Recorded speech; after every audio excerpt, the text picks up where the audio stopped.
Good afternoon, everyone, and thank you for your patience allowing us to do this a little bit later today.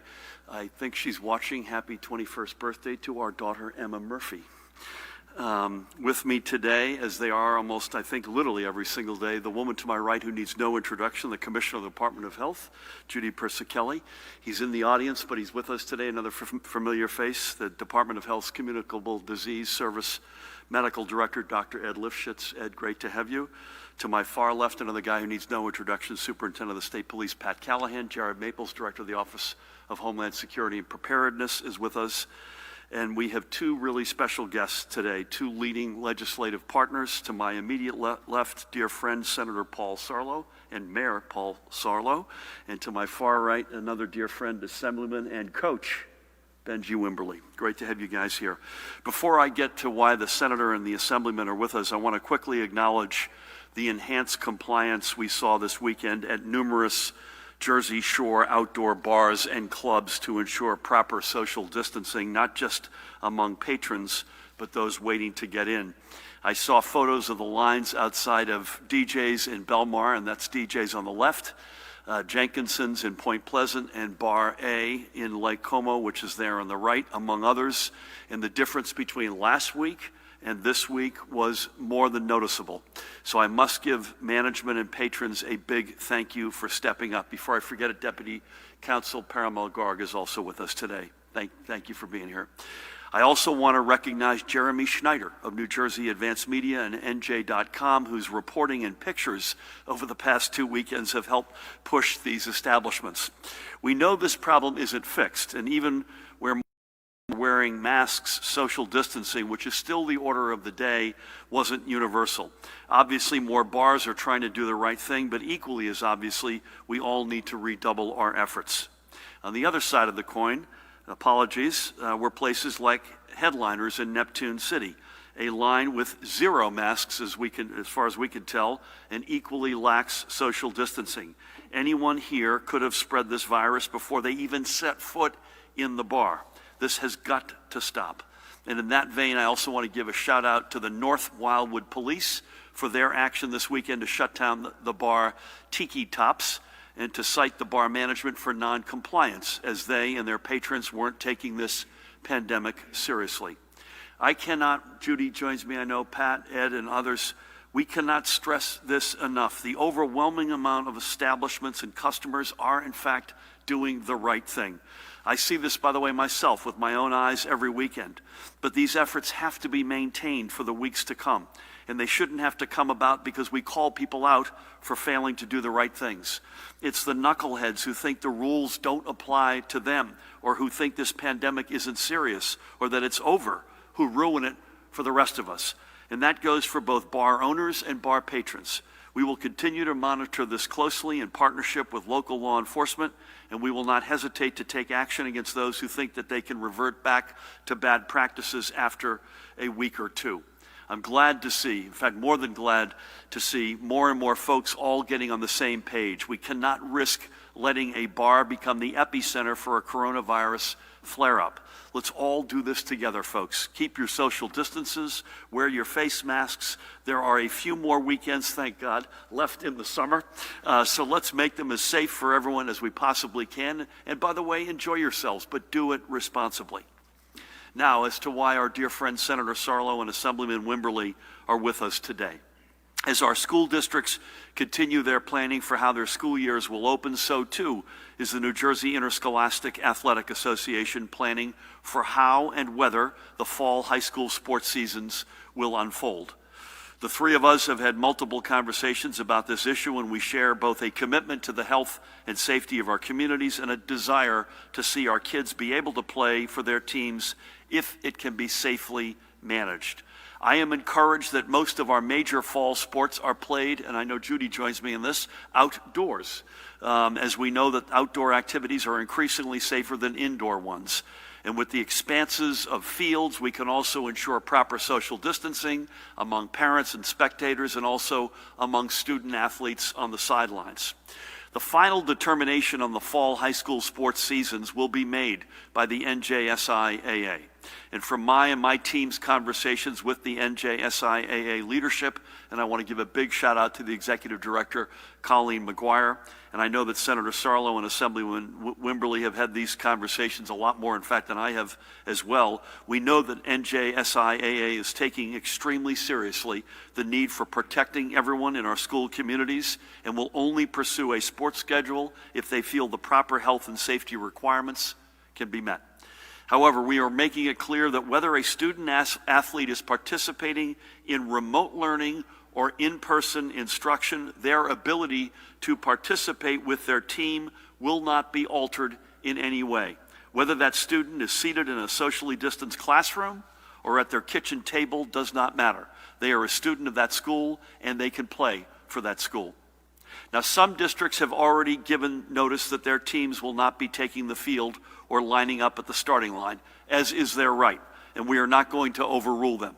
But for every school that does give their teams the go-ahead, we don't want any student athlete to be shut out based on whether or not they are physically in their school building. I'll let Senator Cerla and Assemblyman Wimberly speak to this in a few moments, and I can't thank them enough for their leadership and for being with us today. And again, their partnership and advocacy for the communities they represent and the student athletes across the entire state are deeply felt. So thank you, guys. Let's turn, if we can, Judy, to the overnight numbers. Today we're reporting an additional 316 positive test results. Statewide cumulative total since March 4th, 187,767.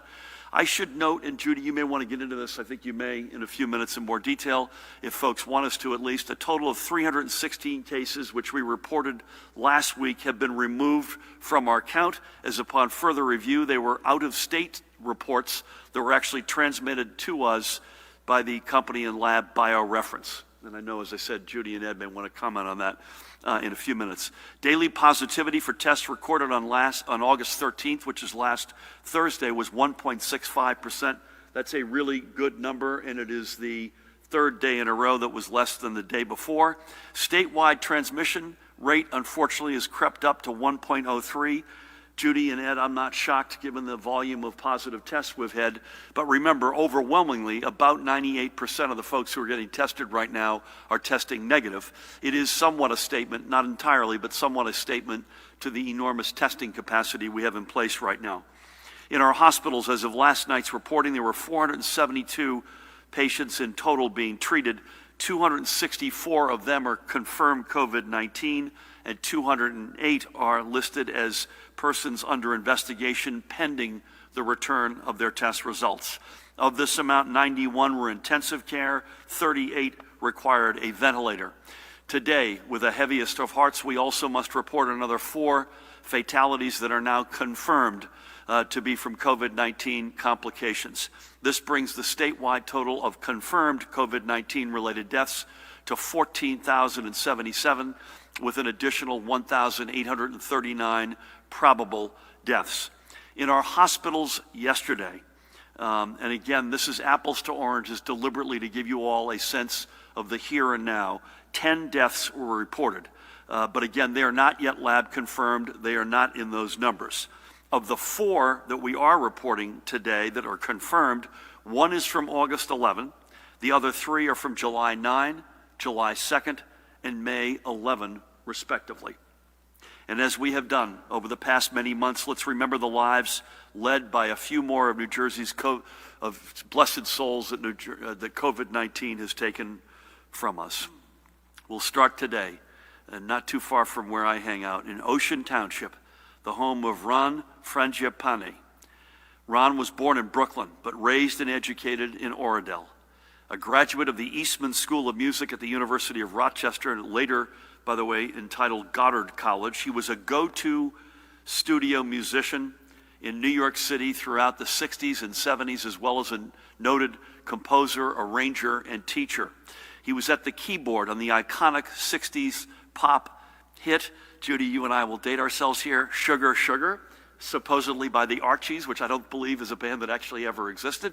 Ron was on the keyboards, and he played along such legends. Talk about range here, get these names: John Lennon, Diana Ross, Gene Simmons of Kiss, and Grace Slick of Jefferson Airplane. He also led his own band, Ron Frangipane and his orchestra. In 1997, Ron joined the faculty at Monmouth University, serving as musical director for on-campus shows and led the university's music industry program. But sadly, in 2012, Hurricane Sandy changed Ron's life when an accident led him to have a stroke and suffer a traumatic brain injury. While he could no longer work, he kept going. Ron was 75 years old. He leaves behind his wife and best friend right till the end, Susan Knowlton, his daughter Emily, his son Gregory, with whom I had the great honor of speaking on Friday, who himself, by the way, is an audio engineer, and he said his friends would never believe that his dad was on all these records when he was growing up. He didn't even bother telling most of his friends because they wouldn't believe him. He also believes behind Emily's and Greg's families, including his grandchildren, Wyatt and Suf Corey. He also leaves countless friends. I mentioned our daughter Emma is 21 today. Our son Sam turns 17 tomorrow, and that's appropriate because I asked Greg what his dad's favorite song was, and he said, well, Sugar, Sugar got most of the attention. It actually was the song At 17 by Janice Ian, which Ron arranged. Dave, you'll remember this. Again, we're dating ourselves. And he won numerous accolades for that. And if you listen to the song, as I did this weekend, it includes the instrument, the flugelhorn, which you do not hear on many pop or rock records. And I'll quote Janice Ian and as we say goodbye to Ron, and that is from that song. It was long ago and far away. The world was younger than today. Next up, we remember the former Bound Brook Fire Chief Richard Colombaroni. Richard was a Bound Brook native who would call the borough home his entire life, save for the 2 years he spent in the U.S. Army, which, as he put it, were mostly, and this is not my words, mostly caddying for a general who took a liking to him in training. Paul? A lesson learned for all of us, right? His career in public service began in high school when he joined the Bound Brook Rescue Squad his senior year. After returning from his military service, he joined Hose Company No. 1 and also got a job working for the borough because it was one of the few places he could work and be able to fight fires when a daytime call came in.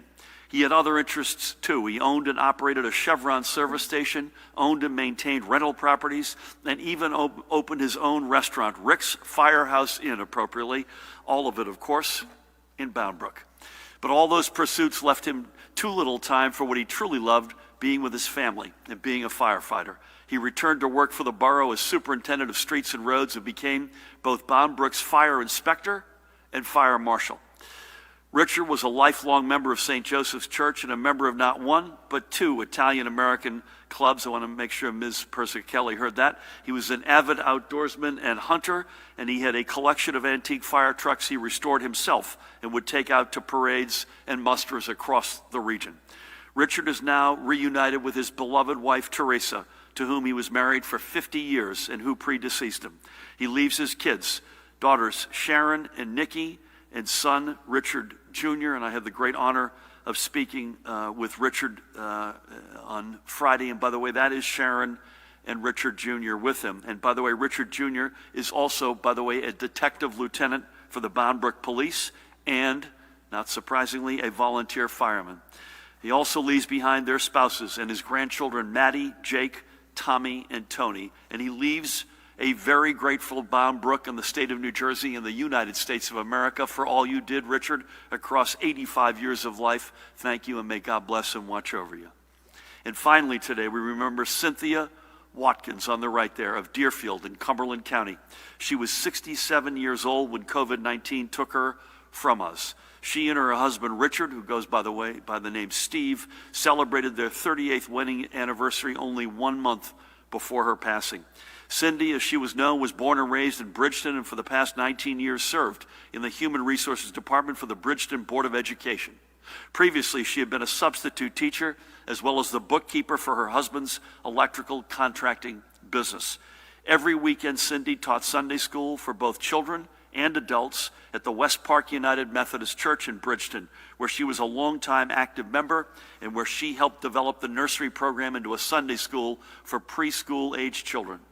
But first and foremost, to Cindy was her family. She and Steve and 4 children, Richard Jr., Laura, Megan, and Katie, and I had the great honor on Friday of speaking both with Steve and their youngest, Katie. and she did whatever she needed to support them growing up, especially when it came to athletics and dance. And she was equally devoted to her 3 grandchildren, Moises, Ryder, and Declan. She leaves behind this tremendous family, as well as her 2 sisters, Pam and Sharon, and brothers Steve and Jeff and their families, including many nieces and nephews. And among the folks she leaves behind is our dear friend Darlene Barber, who is Steve's sister and Cumberland County Deputy Director of the Freeholder Board, and clearly Cindy's sister-in-law. Cindy spent her life tending to the needs of others. She represents the best of our New Jersey family, and may God bless and watch over her and those who loved her. So we remember Ron, Richard, and Cindy, because none of the 14,000 plus this virus has taken should ever be forgotten, or perhaps even worse, just be reduced to a number. We remember them all, each and every one of them, and we honor each and every one of them. And for them, we all together keep up our fight against this virus. Finally today, let's switch gears to meet one of the pioneering small business leaders who will be helping to lead our economic future out of this pandemic. This is Frederick Byram, a successful food industry entrepreneur and restaurateur who owns and operates Invisible City Farms in Camden, New Jersey. Invisible City runs on a mission to eradicate Camden's food desert and ensure that every resident has access to fresh, healthy foods, and to connecting the community directly with its food source. Frederick's vision for Invisible City Farms is to improve health outcomes in Camden, while creating jobs and bringing a new sense of dignity to one of our state's long underserved but proud communities. And as we continue fighting this pandemic, and when we emerge from it, Frederick and his team at Invincible City will also be valuable. Recently, Invincible City Farms teamed with the New Jersey Economic Development Authority to receive a microloan to purchase farm equipment that will allow them to grow and transport fresh fruits and vegetables across Camden and into Salem City. Frederick and Invincible City Farms represent one of the many Black-owned businesses we are proud to support. And as August is National Black Business Month, we salute them. Frederick and I had a great conversation on Friday, and Judy, you're going to have to make sure this happens. I said we'd go down and visit them and see it with our own eyes. Since our administration, by the way, took office in January of 2018, we have worked hard to ensure that more economic assistance has been directed into the hands of Black business leaders and entrepreneurs, as well as to the other firms owned by women, veterans, and minorities. In 2.5 years, we have seen some real progress, although we have a ways to go. We've streamlined processes for more of these businesses to be certified to compete for state and local business opportunities. We opened new doors of opportunity and partnership. And through the Division of Investment, we've committed to diversifying the ranks of those who hold state investments as well, and have directed a total in our time in office of $1.3 billion in new capital to women, veteran, and minority fund managers, including of that $1.3 billion, that's out of a total of $3.2 that we've actually moved, so $1.3 to women, veteran, minority fund managers, that's just over 40%. Included in that $1.3 billion is $975 million alone to Black-owned investment firms. This is what we mean when we say a stronger and fairer economy, because we all know that when everyone has a seat at the table and everyone has an opportunity for success, we all win. And it's that mindset that we take to everything we do, including fighting this virus. Folks, remember, we're all in this together. No one gets lost and no one gets left behind. So let's keep pulling together as one extraordinary, broad New Jersey family. We have come a long, long way since March, but we are not yet across that finish line. In fact, I don't think we're frankly near it. We still have a ways to go. But every day we inch closer, and we will get there. So stay at it, everybody. We will get there, and we'll be stronger together as one New Jersey than ever, ever before. Please help me welcome a guy who wears a couple of extraordinary hats. He's a mayor, he's a state senator, he's chairman of the State Senate Budget Committee, which is an incredibly consequential position. He has a big role in the private sector, and he is a leader among our leaders in this state as it relates to sports, both high school and beyond. Please help me welcome Senator Paul Cerla. Thank you, Governor. Thank you for having us here today. And thank you for giving me the opportunity to provide you with some very brief remarks here today. If I may reflect for a moment, I recall watching these daily press conferences back at the end of March and early April when we as a state were in a real dark time. Although we are not fully out of the woods here today by any means, it is quite encouraging to be here today to discuss some 95,000 student athletes. That's right, 95,000 student athletes who participate in fall sports sanctioned by the New Jersey Interscholastic Athletic Association, known as the NJSIAA. These student athletes are extremely active individuals who need sports in their lives, not only from a physical well-being, but also for their mental and social well-being as well.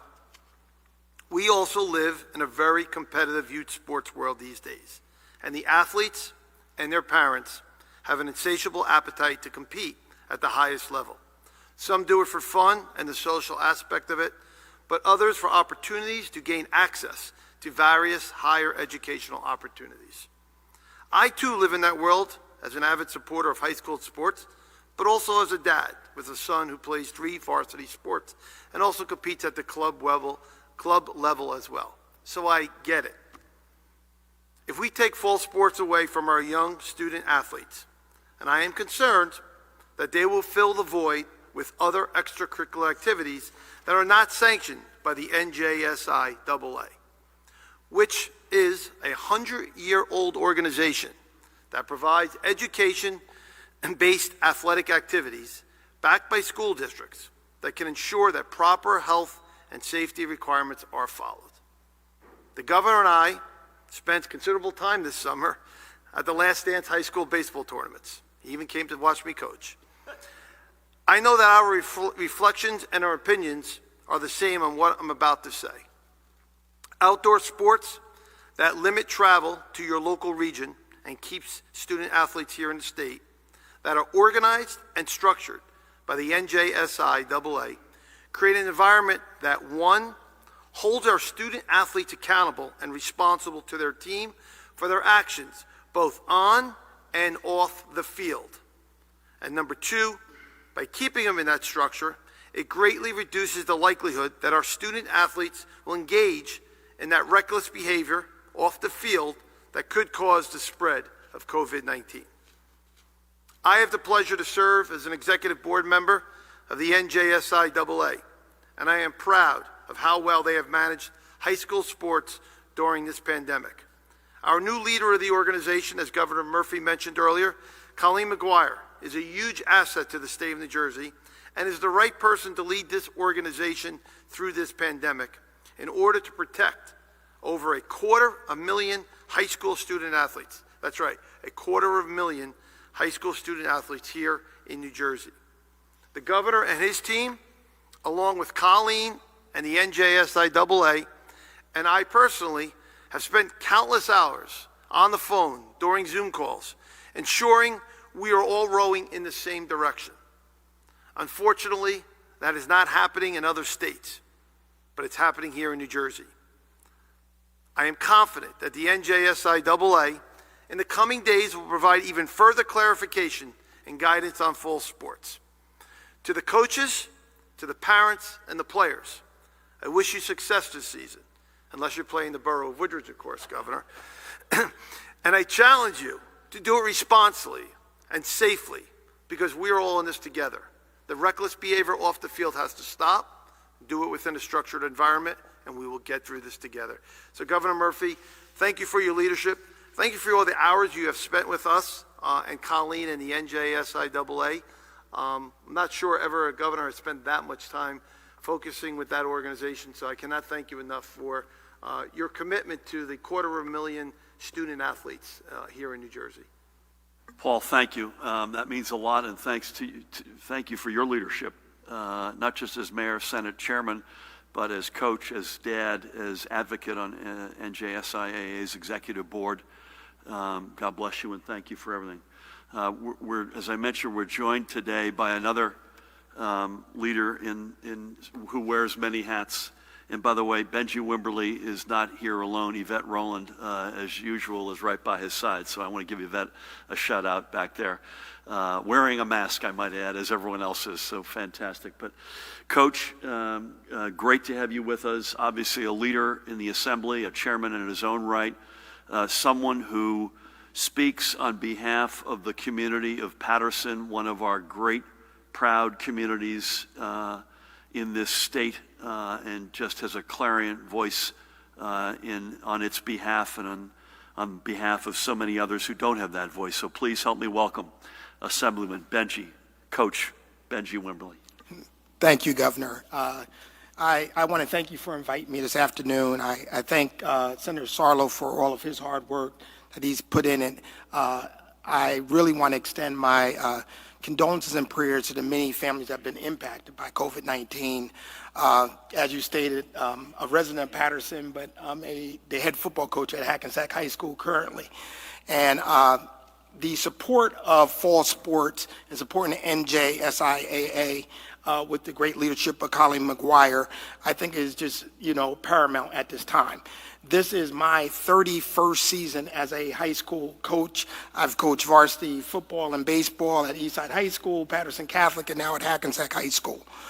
During this span of time, I've coached thousands of kids, some who've made it to the professional ranks, many who've gone on to get college degrees and become very productive citizens here in New Jersey and throughout the United States.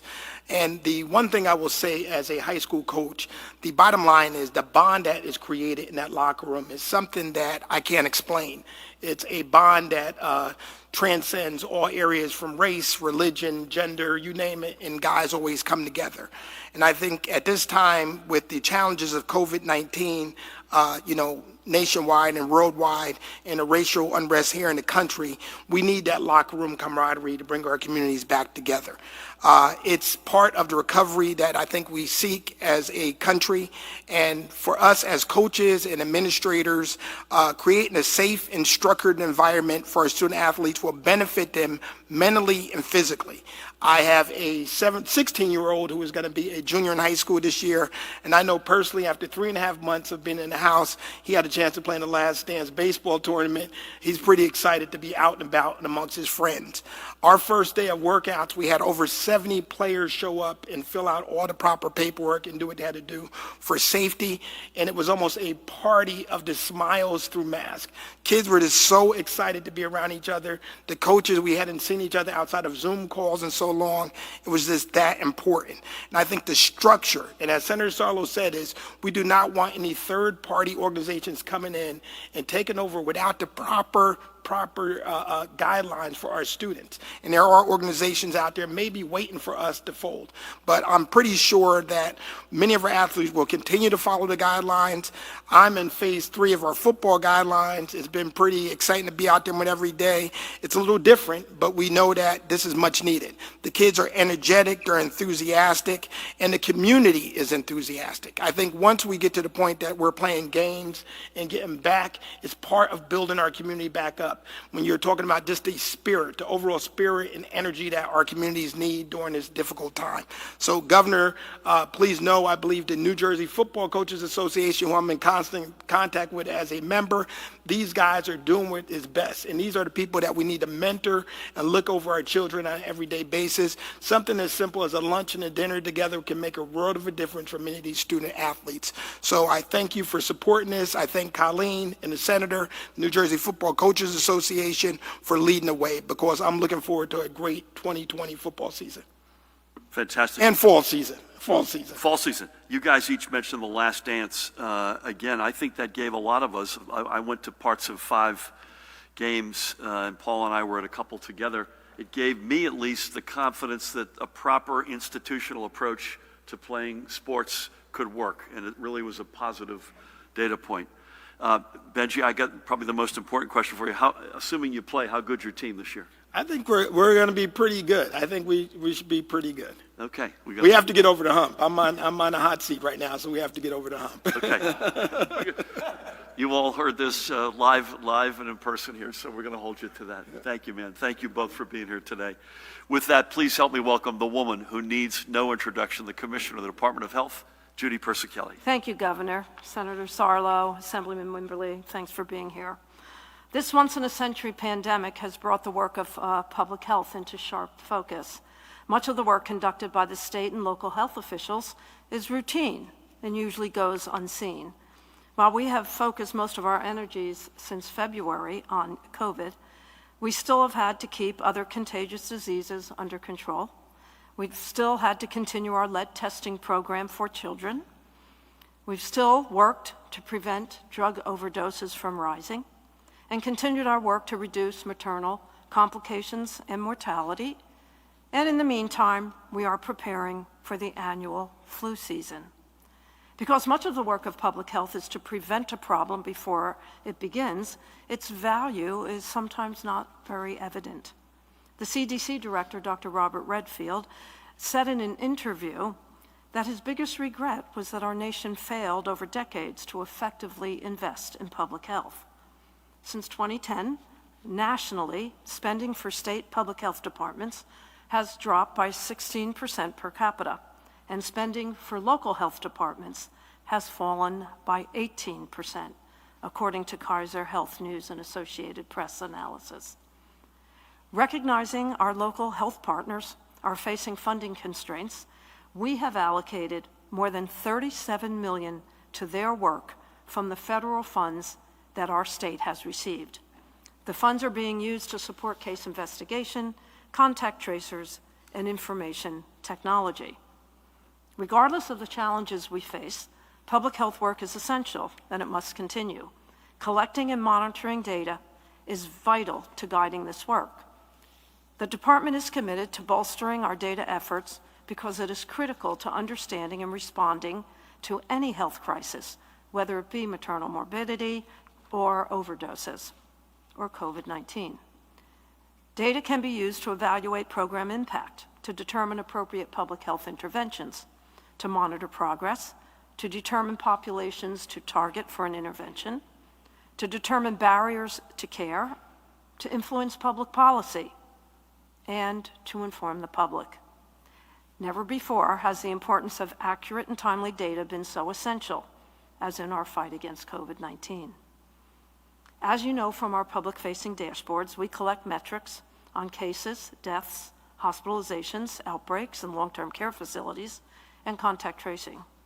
When dealing with this novel virus, it's essential to have accurate data to inform our response. This data can help public health identify hotspots and areas of increased community spread, so proper precautions can be taken. We continually work to enhance our data collection and reporting. We are constantly reviewing positive lab reports for duplicates, errors, and for those who are not New Jersey residents, who are often reported as unknown county. As I referenced on Friday, we saw a large increase in lab reports toward the second half of last week, as well as an increase in those reports of unknown county. As we were investigating, we found that an error by one of our reporting labs led to an increase in these unknown county reports, and almost 300 of these were not New Jersey residents. These non-New Jersey residents have been removed from our running total. Over the past 5 days, we have seen an average of 400 cases daily, resulting in an RT, as the governor shared, of slightly over 1. Now moving on to my daily report. As the governor shared, our hospitals reported 472 hospitalizations with 91 individuals in critical care and 41% of them on ventilators. Fortunately, there are no new reports of multisystem inflammatory syndrome in children. Our total remains 55 cases. The ages of the children affected range from 1 to 18. None of the children are currently hospitalized. The breakdown by race and ethnicity of these cases is white 14%, black 35%, Hispanic 41%, Asian 6%, other 4%. The governor reviewed the new cases and deaths. In terms of deaths, the breakdown by race and ethnicity is as follows: white 54.1%, black 18.3%, Hispanic 20.2%, Asian 5.5%, and other 1.8%. At the state veterans' homes, the numbers remain the same as they do at the psychiatric hospitals. Our daily percent positivity as of August 13th is 1.65. The North reports 1.27, Central New Jersey 1.30, and the southern part of the state 3.12. So that concludes my daily report. Stay safe, and remember, for each other and for us all, answer the call. Thank you. Judy, thank you, and thank you for reminding us of the other realities in our midst, including a grossly underinvested healthcare, public health sector over the past decades as a nation, and we're certainly paying a price for that now. Thank you also for reminding us just the Black and Latino numbers of the infant syndrome get you to 76% of the cases. That is versus approximately a low 30% representation of Black and Latino communities in the general population. And even in the South with a 3% spot positivity rate, even that, which is higher than the Central and the North, we have to remind folks 97% of folks are coming back negative. But we can't let that number get away from us. And the rate of transmission likewise uncomfortably snuck back up a little bit uncomfortably, but thank you for all. Pat, you're wearing, I don't know if when you were at Villanova, you'd realize you'd wear law enforcement compliance hat, you do meteorology, bar control on the outside, et cetera, et cetera, et cetera. But great to have you with us. What do you got from the weekend and Thanks, compliance Governor. and other matters, including Atlantic storms? Thank you so much. It's good to have the Senator and Assemblyman here, too, with us, uplifting. With regards to executive order compliance in Lacey Township, the owner of the Lakeside Diner was cited once again for being open to indoor dining. In Jefferson, the Top Shelf Fitness Center that owner was cited for being open and having people using his gym. And in Lakewood, Estrella restaurant owner was cited for an executive order violation for having residents inside. To your point, Governor, with regards to the storms, OEM is currently monitoring 2 disturbances in the tropics, the potential to become the 2 next named storms, which will be Laura and Marco. We'll know more about that storm in 3 to 5 days. And just since we were touching a little bit on sports, the OEMs also monitored the Yankees' 9th straight win over the Red Sox yesterday, and we'll have further on that series tonight after the Bronx. I couldn't resist. Completely uncalled for. Completely uncalled for. A guy who I thought was a friend. So Laura and Marco, those will be we've already had the fastest J's, K's, and they would be the fastest L's and M's ever in terms of naming storms, right? Laura and Marco, yes, sir. Yeah. So stay tuned, everybody, on that front. A political observation, but I make the same observation about the Republican Party as well. The Democratic Convention begins today virtually, the unconventional convention. Paul, we had the kickoff breakfast this morning on a Zoom call, and tonight you've got a cavalcade of speakers, including the former First Lady Michelle Obama, and the Republicans will be at it in a couple of weeks with their own convention, and that sounds like it'll be broadly speaking, I know they're putting the finishing touches on that as well, but that'll be broadly speaking similar in the sense that it'll be a Zoom heavy, virtual heavy. So democracy must continue to thrive and flourish in this nation, regardless of which side you're on. Brendan, we're going to start over here. Mahen, we're tomorrow virtual, unless folks hear otherwise, and unless you hear otherwise, we'll be together Wednesday at 1 o'clock. Is that right? 1 o'clock on Wednesday, again, unless you hear otherwise. Dustin, good afternoon. Welcome. Good afternoon. Just a few things on long-term care. Is the administration including long-term care deaths and confirmed cases in decisions on reopening? If so, I'd just be curious how that would make sense, because that's an isolated population and doesn't necessarily reflect the spread of the virus among the general population. Yep. You said last week that many nursing homes came to the administration and said they couldn't cohort positive patients according to the commissioner's directive, and that you helped find places for those patients. Can you say how many patients needed that help and where exactly they went? And the commissioner just talked a little bit about scrutinizing data. So could she or Dr. Lifshitz explain why the health department is withholding the public reporting of LTC-related deaths that state epidemiologists have reported internally with confirmation that they are COVID-related. Thanks. Which deaths, Stefan? What type of deaths? Long-term care-related deaths. Okay. Is that it? Yeah. Okay, thank you. Your question, I assume, and I'm going to turn this quickly over to Judy and Ed here so we get to the professionals, but your question, I assume, when we're making decisions on reopenings, your point was not related to reopening long-term care facilities. It was to what extent are you including isolated folks who are in a sort of secure environment in the broader decisions on things like gyms and restaurants. Is that correct? Yeah. I think it's fair to say, listen, we're trying to get to yes on things like gyms, indoor dining, theaters. I can't tell you when, but we are working our tails off. We had a call. I mentioned this on Friday. Several of our folks were on a call. Judy, you and I were here, but I think they had 300 gyms on the call together. So the answer is, suffice it to say, is we're not allowing realities unless it, and Ed and Judy can weigh in here, unless it looks like it's showing something in the broader community that we should be concerned about. We're, I think, sort of parsing through the data. I don't know how many nursing homes came to us and said that they couldn't take, and how many we ultimately placed, unless you all know that, but we'll get back to you with that info. Do you happen to know that, Judy? I don't have the number, but within 24 hours, there were a number of nursing homes that told us that they could not cohort, did not have enough PPE, or they had staffing shortages. In fact, I think it was almost 100 in the first 24 hours. Yeah, within 2 weeks, it was almost 300. My recollection was the first wave was 90 Yeah. something. But Mahan, can we come back to Dustin? You want a specific, you'd like to know number of homes and number of people? Yes, in locations of where those patients ended up. Got it. I'm not sure I'm qualified or understood fully the third question. Ed or Judy, do you want to come in? This is about reporting from the Department of Health on long-term care related. Right. My understanding is that there's a number of LTC-related COVID deaths that have been confirmed internally but have not been reported externally in your briefings. I'm going to turn it over to Ed, who does the reporting. Thank you. Hello, Ed.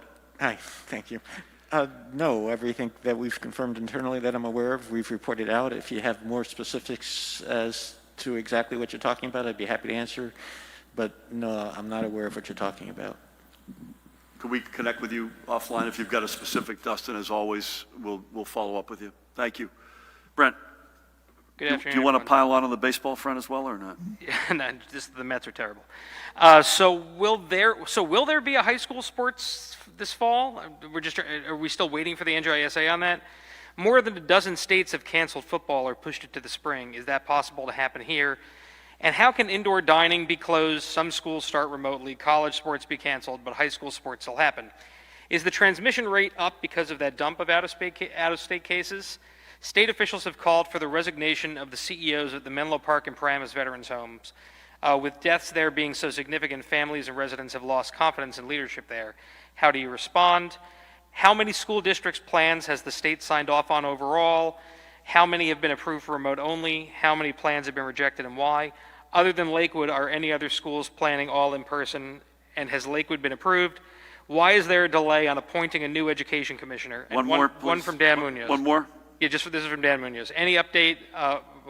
You said that, but do you expect restaurants would be able to or even want to prepare for indoor dining reopening? Okay. Considering it was pulled once before. Did you breathe? No. Okay, just checking. Will there be a fall sport? That's a decision, Paul and Benji, that NJSIAA ultimately makes. And They haven't made it yet? There's no official, there's protocols in place. you want to hit your mic there? There are protocols in place for Phase 1, Phase 2, and Phase 3 practices gearing up for fall sports. I am comfortable that the NJIT in our discussions with the governor and myself and Senator Wimberly, we're headed in the right direction to have fall sports as long as the metrics continue to stay where they're at.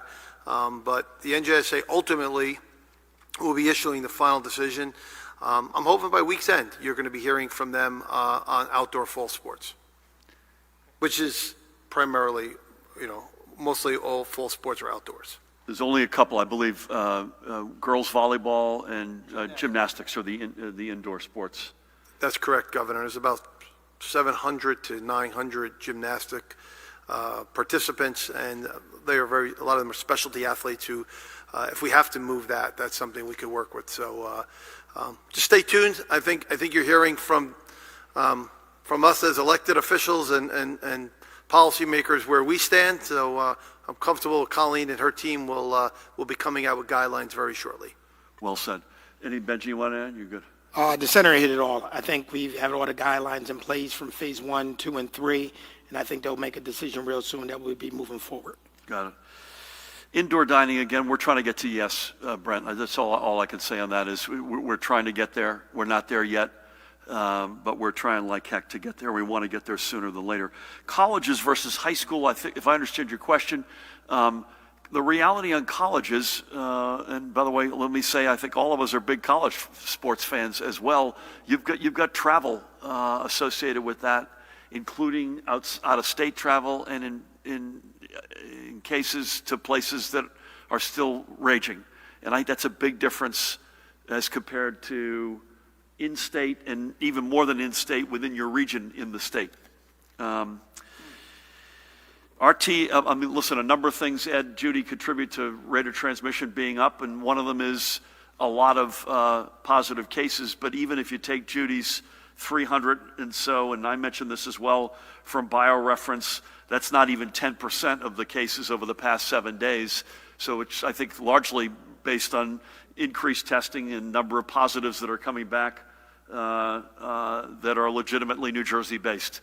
And I think we talked that we kind of expected this when you had days, not that many days ago when you're in the 5, 6, almost 700 numbers, but please jump in. Again, we have said the leaders of long-term care, either individual facilities, industry leaders, and that includes our veterans' homes. Everybody's going to be subject to a very explicit, very strict after-action post-mortem reality. The numbers, as I've said many times in this place, God bless our veterans. The first 3 numbers I look at every day, 62, 81, 3. Those are the lost lives in Menlo Park, Paramus, and Vineland, respectively. And there will be, without question, post-mortems, studies, nonpartisan after actions, both for our veterans' homes and for the entirety of this pandemic.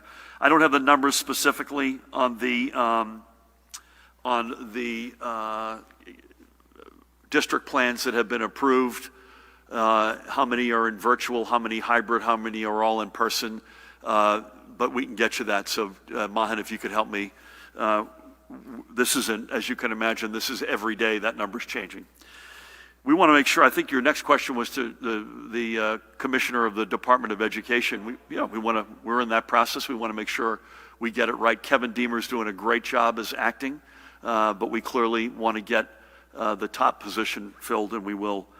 And your last one was restaurants. I think that was from Dan Munoz about, he asked, how can restaurants even prepare for indoor dining, thinking it might get pulled again like it did last time? Yeah, we're not going to listen. I shouldn't say never, but we are keenly aware of the fact that we had to make an abrupt, and sadly, it brings me no joy to say this. I know it wasn't pleasant for anybody in the industry, but we had no choice. But it brings us no joy to have to make an abrupt decision. So the extent to which we get to yes, I don't think Judy or I or Ed or anyone else will sign on to it unless we believe at that point that we're full speed ahead. Thank you. Our buddy there is gone. Hold on, Alex. Do you have anything, sir? Behind the camera, we'll go all the way over to Alex. Brendan is doing the limbo routine there. Alex, good afternoon. Good afternoon, Governor, and happy birthday to your daughter. Thank you very much. So, our son tomorrow. A couple questions for you. The Democratic National Convention begins today. Do you feel that it loses anything by being... Do I feel what, sir? Do you feel that it loses anything by being mostly virtual this year? I mean, I know we were involved in the 2008 convention, and I believe you said you're not attending. So I wanted to ask about, Yeah, I don't think anyone is attending. Biden's going to be delivering a speech. I don't believe there's basically. anything in Milwaukee, right? So I wanted to ask that. I also wanted to ask about vote by mail. Can you just clarify, there's been a lot of chatter on social media over the weekend, clarify that there will be in-person voting in New Jersey. If you want to cast your ballot in person, you can. And I wanted to ask you if you think that you should increase the number of places that are doing in-person voting. And just one last question for Colonel Callahan. Are you aware of a report that there's a restaurant called, I believe, Estella, I'm probably mispronouncing it, in Lakewood, where there was allegedly a large party, citations were given out, but the Ocean County Sheriff Office is saying that police may have waited until the event was over to make those citations. There were several hundred people there. Just wanted to see if you were aware of that and could speak generally to how uniform enforcement of these executive order violations is across the state, because you're working with your troopers, but also with local departments. Pat, do you want to start with that? I was Sure. not aware of that. Were you? Yeah, I believe it's Estrella Restaurant in Lakewood was on the weekend compliance report. I believe that the enforcement is very uniform. We do rely mostly on our local and county partners. But when those incidents are reported and police respond and see large gatherings, no social distancing, indoor dining, from all the reports that we get at The Rock, that those executive order violations are issued. To your two questions, convention and then vote by mail, yeah, it's certainly different. I was in and out of conventions, I guess now for 20 years, not all of them, but most of them. This certainly has a different feel.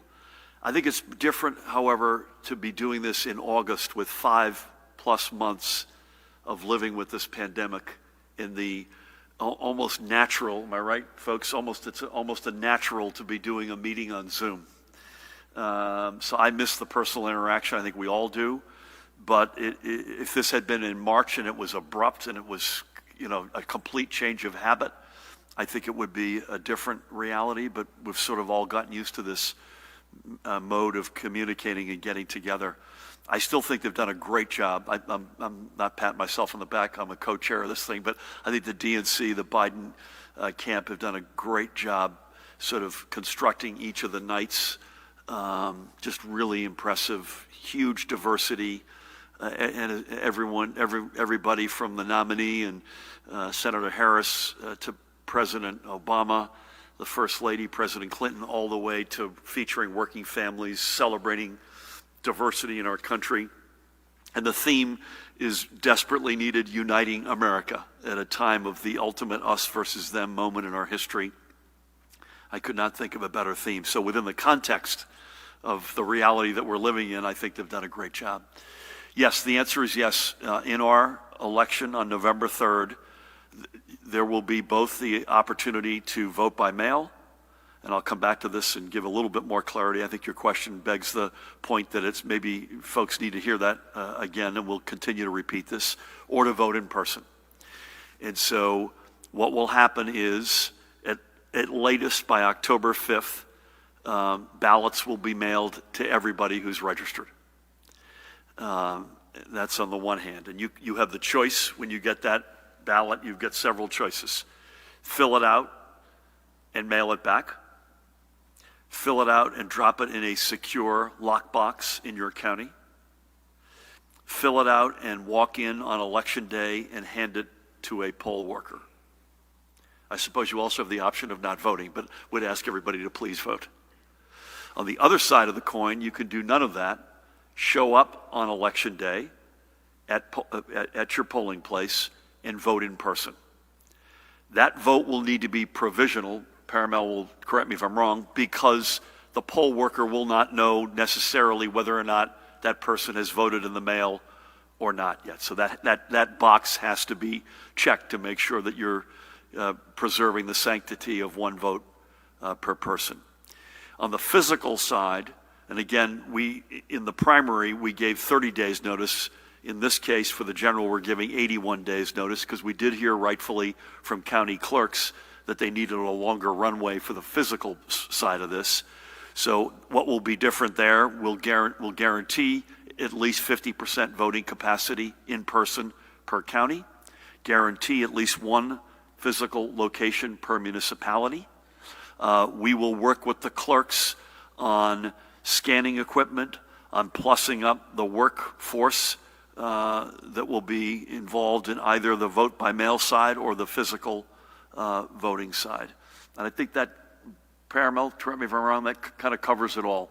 And it's not as though we don't have some amount of confidence, because we essentially did what I've just said for the primary, and we like what we saw. So everyone talks about the Patterson example, which was a local election in May before we did the hybrid version in July, and I view that data point in Patterson as a positive one. People tried to mess with the system, and they got caught, and they've been indicted, and that's the way it should be. So I think that if I missed anything, you're good.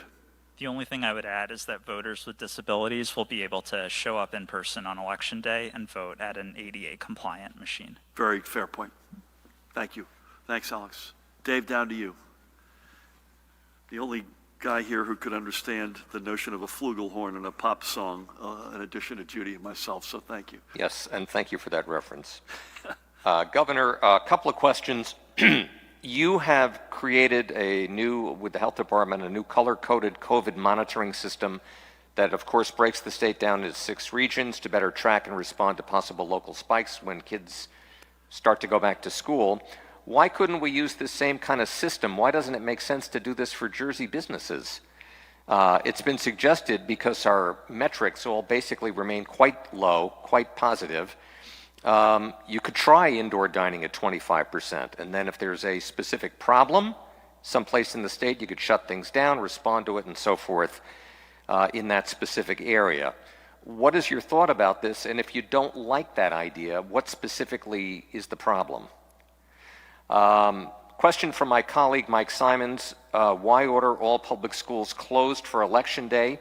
Some towns don't use them anyway, and this year half of the polling places will be closed, and schools are not allowing outside groups in to take tours and so forth, like the Cub Scouts, to make it as much safe as possible to have the bubble in the school. Why invite so many people in for Election Day, and then what kind of deep cleaning can occur when the polls don't close until 8 p.m. and you may have school open the next day? And finally, Governor, for you, high school sports, the issue here, Paul and Benji have talked about how high school sports encourage community spirit, keep kids from engaging in reckless behavior. What are your thoughts about this? What do you think high school sports could and would do for New Jersey, especially in the middle of a pandemic? Thank you. So, Dave, on the first one, we're trying. In fact, Mahan, you were not here on Friday, but I promised we'd put that color-coded metric up, and I forgot to. That's my bad. Can we make sure we throw it up on Wednesday, just to show folks that, Judy, that I thought that was very helpful. All I can say is this: put aside the differences between how important, vital it is to get kids educated versus the option that you have to go out to eat. I'm going to leave that aside for a minute. We are trying to get to yes on indoor dining. Let's just leave it there. We're trying to get there, I hope, sooner than later. We cannot do what Brent's question, one of his 4,000 questions implied, which is to put the car in reverse once we've made that decision. So we're just being extra careful as we parse that through, both for gyms, indoor dining, ultimately theaters, etc. To Mike's question, Paramount, I'm not sure I've got other than the obvious, schools are where most, not all, but a lot of our polling places are. Anything you want to add to that? Yeah, schools also typically have large spaces such as gymnasiums. Can you get a little louder there? Schools typically have large spaces such as gymnasiums or auditoriums that can function as polling places where people can stay further apart. I also think as you plan the school year, it's better to be safe than sorry, because we don't know yet where those locations will be. So we should plan as they lay out the school year that will be closed that day, under the theory that it could be in your school or not, recognizing that we have the municipalities, the county clerks have not laid out in all cases clearly their plan yet. Listen, I'm hugely of the opinion we need sports. It needs to be responsible, and at this point it needs to be outside. I can't see going inside at this point yet, and I hope that changes by the time the bulk of the inside sports come around. Again, I say that with a heavy heart toward girls gymnastics, girls volleyball, which that's an NJSIA decision, but even in that case, you'd hope to see something postponed as opposed to canceled. But I think if the sport is outdoors, it's institutionally supported. And again, I'm over my skis here with Judy and Ed on the health front. There just isn't evidence of outdoor flare-ups. The flare-ups that we've seen at the college level, even at the community level, as far as we can tell, have been overwhelmingly tied back to indoor activities that were away from the athletic activity. So I'm a big believer that this is a net, not without risk, has to be done responsibly, has to be done institutionally. I think both of these guys, and they should weigh in here, they both alluded to the fact if we don't pursue high school sports, or we only pursue some, there will be other third-party organizations which will fill that void. And with all due respect to those organizations, they won't fill it with the same level of oversight that these folks in the NJSIAA board and operating team can do. Anything you want to add to that? Or? No, that's correct, Governor, and put things in perspective just on the numbers you said earlier. That last dance tournament, there was over 367 games, 222 teams. There's no incidents reported at all. And NJSA has recently come across some data. 105, they believe it's about 105,000 children have participated in outdoor sports this summer. And there's been no sign of any outbreak from those 105,000. That's in New Jersey. That's in New Jersey, they believe, at varying different competitions. And again, a lot of them were run, some of them were run by recreation departments and through the Last Dance. Some of them were probably run by some club sports and third-party vendors. And to their credit, they did a nice job on it. Yeah, I don't want to cast aspersions on all the third-party folks, but you do take more risk. You take more risk. If it's not under your control. So that's good data points. Yeah, absolutely. Great data. Coach, anything you want to add? I just think it's important that the sanctions that the NJSIAA have are, I think there's a lot more oversight than a third party. And there's no disparaging remarks towards third party groups, but we would not have really control over kids coming from out of state to compete in these events and stuff like that. With us, on a local level, you know your kids are going to come from that particular community. So the differences between us and college and third party is a college, you can have kids from 20 different states. A third party group can have kids from all over the country being part of it. So I think that's the major difference. Great point.